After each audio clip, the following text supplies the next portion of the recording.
Bien le bonjour et bienvenue à cette nouvelle capsule dans le cadre du cours SCT 4062. Aujourd'hui, on parle de transformation de la matière et donc de réaction chimique. Commençons par le principe, probablement un des principes les plus importants en sciences, et ce, peu importe les sciences, rien ne se perd, rien ne se crée, tout se transforme.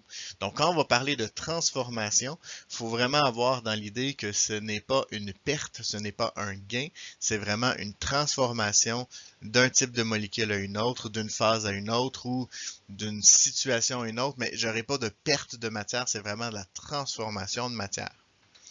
Donc, quand on parle de transformation physique, j'en ai principalement deux types, les changements de forme et les changements de phase. Changement de forme, ça ressemble à quoi? Eh bien, si je broie, si je plie, ça va être un changement physique. Je peux aussi parler dans les changements de forme de la dissolution. Donc, si je mets du sucre dans l'eau, le sucre reste une molécule de sucre quand même, c'est juste qu'il est dissous. Donc, à ce moment-là, je vais parler d'un changement de forme. Si je parle de changement de phase, eh bien, ça va être simplement de faire fondre, de rendre à ébullition, donc de changer de phase entre les phases liquide, solide et gazeuse d'une substance. Maintenant, si je parle de transformation chimique, donc les transformations chimiques, j'en ai vraiment plusieurs types. On va voir quelques-unes dans le cadre de ce module-là, mais dites-vous bien que ce n'est pas les seuls types qui existent. On va en voir d'autres quand vous allez faire chimie, quand vous allez aller au cégep. Donc vous allez voir d'autres types de réactions. Mais on s'arrête pour ceux-ci pour l'instant. Donc on a l'oxydation. Les oxydations, c'est un mélange d'une substance en présence d'oxygène qui vont donner des nouvelles substances. On peut parler par exemple de la combustion, où est-ce qu'on a vraiment une réaction vive, où est-ce qu'on voit une flamme. Donc quand j'ai un combustible et que j'y mets le feu, à ce moment-là, je vais avoir une combustion. Et je peux parler aussi de la respiration cellulaire, donc ce que vous faites présentement, quand vous faites rentrer de l'oxygène par vos poumons et vous envoyez de l'oxygène à vos cellules pour pouvoir faire une respiration cellulaire qu'on appelle et transformer votre sucre en énergie. Il existe évidemment le contraire de la respiration, entre guillemets, donc autrement dit de transformer des molécules de CO2 et de H2O en sucre et en oxygène. À ce moment-là, on parle de la photosynthèse et on peut parler aussi de la neutralisation, mais je vais vous en parler plus en détail dans le cadre de cette capsule. Principalement, ce que vous devez savoir, c'est que pour assister à un changement chimique, généralement, je vais avoir un des quatre signes suivants. Donc, soit un changement de couleur, un changement de température, la formation d'un gaz ou la formation d'un précipité, ce qui se trouve à être des grumeaux dans l'intérieur d'une solution, principalement. Donc, si je donne un exemple de combustion, évidemment, quand vous allez brûler une bougie, vous allez produire un gaz, vous allez changer de température parce que ça devient chaud. Ça va devenir chaud, c'est-à-dire vous allez aussi changer de couleur parce que la mèche, par exemple, va passer de blanc à noir. Donc, vous avez trois signes ici. Vous avez assurément un changement chimique, une transformation chimique.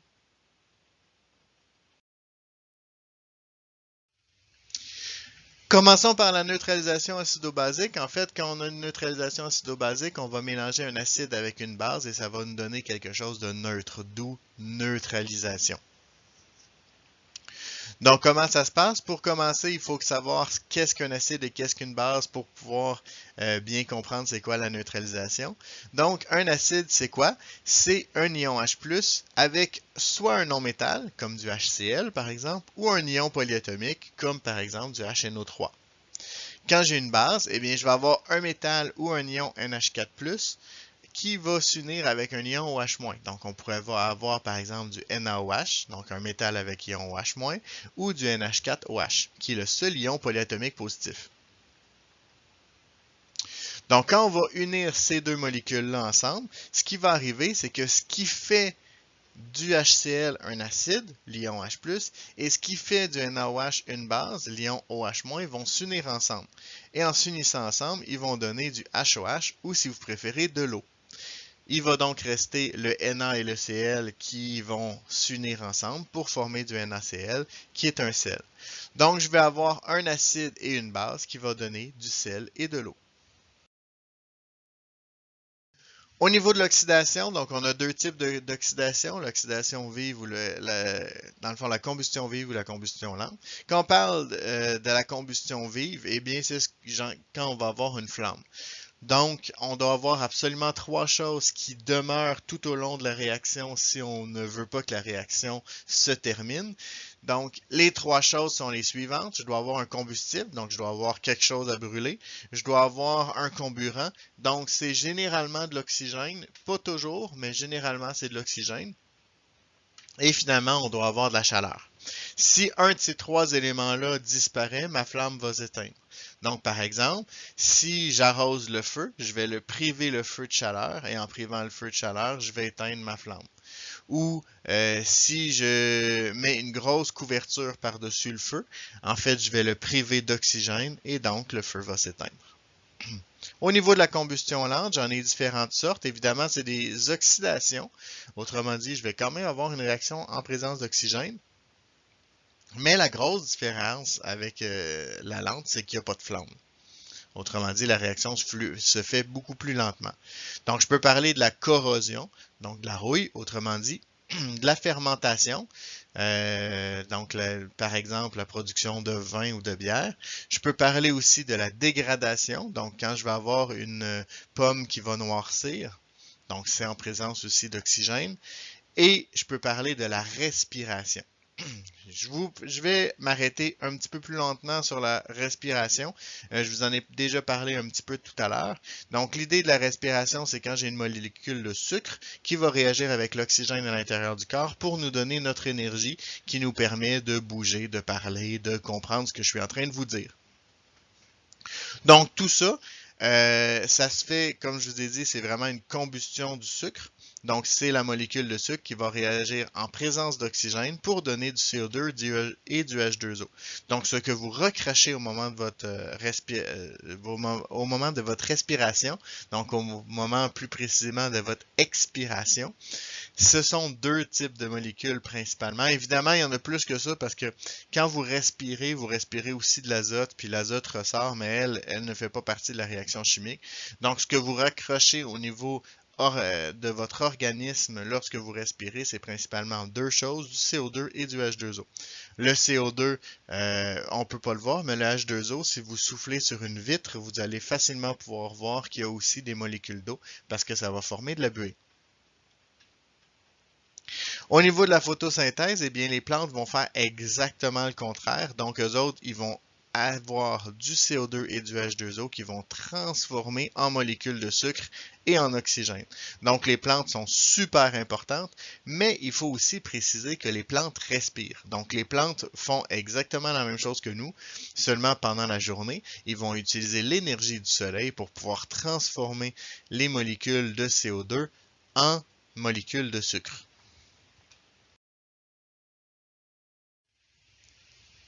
Mais là, c'est bien pour tout ça, mais je sais que vous êtes futé. Donc, je sais qu'en étant futé, vous avez remarqué quelque chose par rapport à la réaction que je viens d'écrire. C'est qu'elle ne fonctionne pas. Pourquoi elle ne fonctionne pas?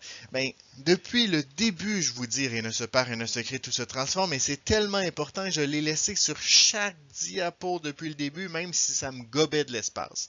Donc, on s'entend que rien ne se perd, rien ne se crée, tout se transforme. Or, si je regarde les molécules qui sont là, ou mieux que ça encore si je les décompose, parce qu'on s'entend que la molécule de sucre est un peu compliquée. Donc si je les décompose, eh bien qu'est-ce que je me rends compte? Je me rends compte que j'ai pas le même nombre d'oxygène, pas le même nombre de carbone et pas le même nombre d'hydrogène de chaque côté. Est-ce que ça veut dire qu'on a créé des atomes et que le principe ne fonctionne pas? Eh bien, vous vous doutez bien que non. Donc, on va ajuster cette réaction chimique-là pour qu'elle fonctionne et qu'elle respecte le principe numéro 1 en science. Mais avant de faire ça, ce qu'on va faire, c'est qu'on va juste démystifier un peu les chiffres qui sont à l'intérieur. Parce qu'il faut comprendre ce que nous donnent ces chiffres-là et il faut comprendre comment les utiliser. Donc, laissez-moi vous présenter une molécule que vous connaissez très bien. Cette molécule s'appelle chaise. Dans une chaise, j'ai un dossier, un siège, deux accoudoirs et quatre pattes. Donc, deux appuis-bras et quatre pattes. C'est donc une DSAB2P4. Pourquoi le B est minuscule? Je vous l'ai dit plus tôt. Dans un atome, la deuxième lettre est toujours en minuscule. Donc ici, j'ai un dossier, un siège, 2 appuis-bras et 4 pattes. Mais en fait, c'est pas tout à fait vrai. Parce que ce que vous voyez ici, c'est que mon appui-bras est attaché avec 2 pattes. Donc, on pourrait dire que j'ai un dossier, un siège et 2 paquets, donc 2 regroupements, appui-bras, 2 pattes. Donc, c'est la raison pourquoi j'ai mis des parenthèses, c'est que dans l'entité que j'appelle chaise, j'ai tout ça. Et que dans l'entité que j'appelle appui-bras, 2 pattes, qui est dans le fond un regroupement pris ensemble, pris en pain, eh bien, je sais que j'ai 2 fois ce regroupement-là. Donc, c'est la raison pourquoi on utilise ces chiffres-là. Maintenant, si j'ai 2 chaises, ben là, je ne commencerai pas à tout doubler ça parce que mes 2 chaises ne sont pas liées chimiquement ensemble. Okay? Il n'y a rien qui lie mes 2 chaises. Donc, s'il n'y a rien qui lie mes 2 chaises, à ce moment-là, je vais simplement mettre un 2 en coefficient devant tout ça. Donc, pour pouvoir avoir mes 2 chaises telles que vous les voyez. Donc, si je reviens à mes molécules, ça veut dire que je ne pourrais pas changer l'intérieur de mes molécules. Donc, je ne pourrais pas rajouter des indices ou rajouter des... C'est pas comme ça que ça fonctionne. Okay? Par contre, ce que je sais, si je regarde par exemple ma molécule de sucre, c'est que j'ai 6 oxygènes, j'ai 6 carbone et j'ai 12 hydrogènes. Comment je le sais? À cause des petits indices. Et là, comme vous avez vu pour la chaise, les petits indices correspondent à ce qui est avant. Donc, le 12, par exemple, ben le 12, il signifie que j'ai 12 hydrogènes et non pas 12 oxygènes parce que l'oxygène est après. La chose qui est importante de comprendre par rapport à un balancement d'équation, c'est qu'il y a autant de façons de balancer qu'une équation qu'il y a de personnes. Donc, ce que je vais vous donner présentement, vous devez comprendre que ce ne sont pas des trucs magiques qui vont tout résoudre d'un coup.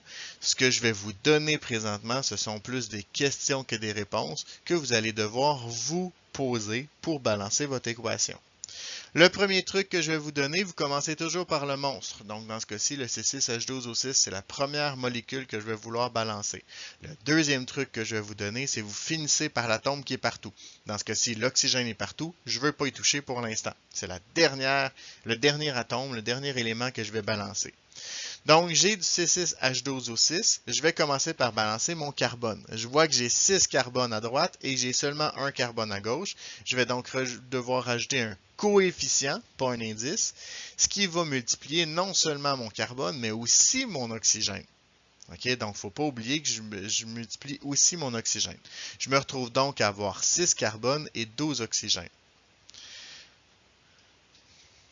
Je vais ensuite balancer mon hydrogène. Au niveau de mon hydrogène, je voyais que j'en avais 12 d'un côté et 2 de l'autre. Donc, je vais multiplier ma molécule d'eau par 6 aussi, ce qui va me donner 12 hydrogènes et 6 oxygènes, parce qu'il faut aussi que je multiplie mon oxygène. Il me reste à balancer mes oxygènes. Je vois que j'ai un total de 18 oxygènes à gauche et que j'ai un total de 8 oxygènes à droite. Donc, il faut que j'augmente ma quantité d'oxygène. Seulement, je ne veux pas changer le chiffre devant ma molécule de sucre. Pourquoi? Parce que si je le change, je vais débalancer autant mes carbones et mes hydrogènes, donc je vais débalancer tout ce que j'ai déjà balancé. Et je ne veux pas recommencer à faire ce que j'ai déjà fait. Donc, je vais vouloir vraiment balancer avec la dernière molécule qui est mon O2. Donc, j'avais, comme je vous disais, 18 oxygènes du côté gauche. Je vais enlever les 6 oxygènes qui sont dans mon sucre, ce qui me donne 12 oxygènes au total à placer à droite.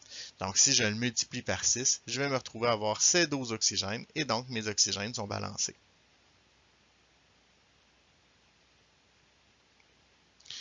Comme je vous ai dit, ce que je vous ai donné, c'est des trucs. Et balancer une équation, c'est exactement comme faire un sudoku.